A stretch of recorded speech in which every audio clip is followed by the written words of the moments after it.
Welcome. Today we are diving deep into a feeling I think we all know way too well. The idea that being busy automatically means you're being productive. But you know what? That's probably one of the biggest myths of the modern workplace, and we're going to show you exactly how to break free from it. Does this sound familiar? You're just running around all day, your calendar is a nightmare, you're drowning in emails, and when the day is finally over, you are just completely wiped out.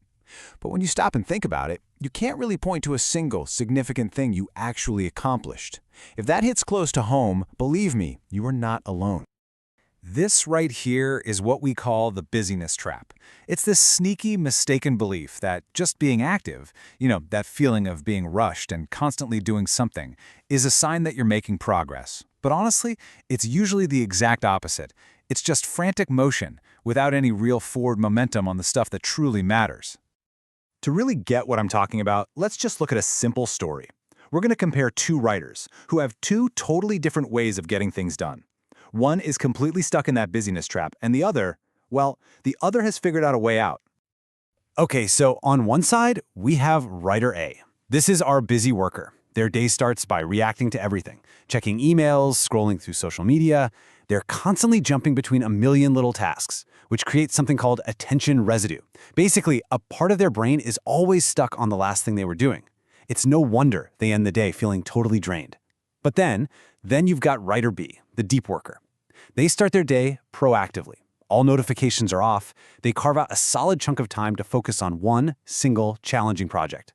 And at the end of the day, they've made real, tangible progress. And they actually feel energized and proud. The difference is just huge. So what's the big secret to writer B's success?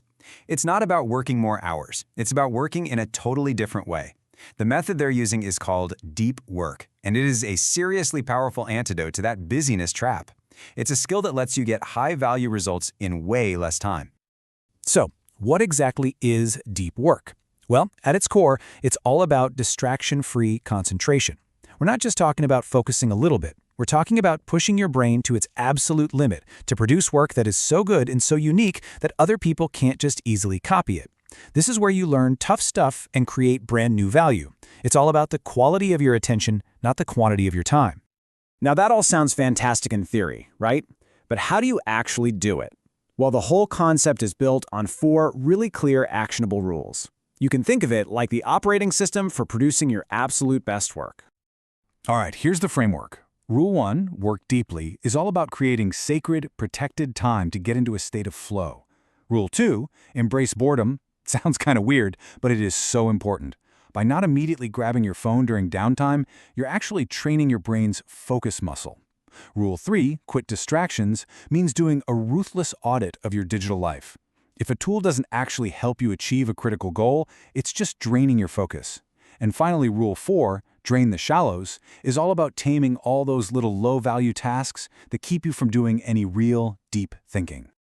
I love this analogy for Rule 1 because it's just so perfect. Think about it. You wouldn't just walk into a gym and try to lift the heaviest weight cold, right? Of course not.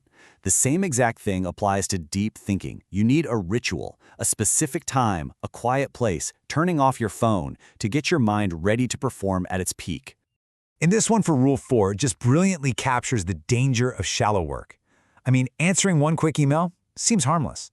A 5-minute scroll on social media, it feels like nothing. But every single one of those is a small leak in the bucket of your focus. And over a whole day, all those tiny little leaks can leave you completely empty, with nothing left for the work that actually matters.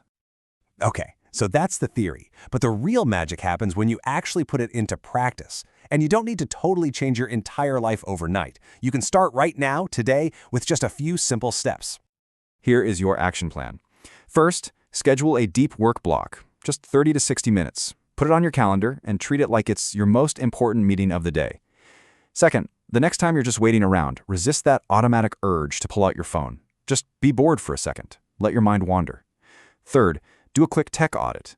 Pick one app that you know distracts you and just turn off its notifications right now. And finally, stop checking your email all the time. Batch it. Decide you'll check it at, say, 10 a.m. and 4 p.m., and that's it. These small changes build a massive foundation.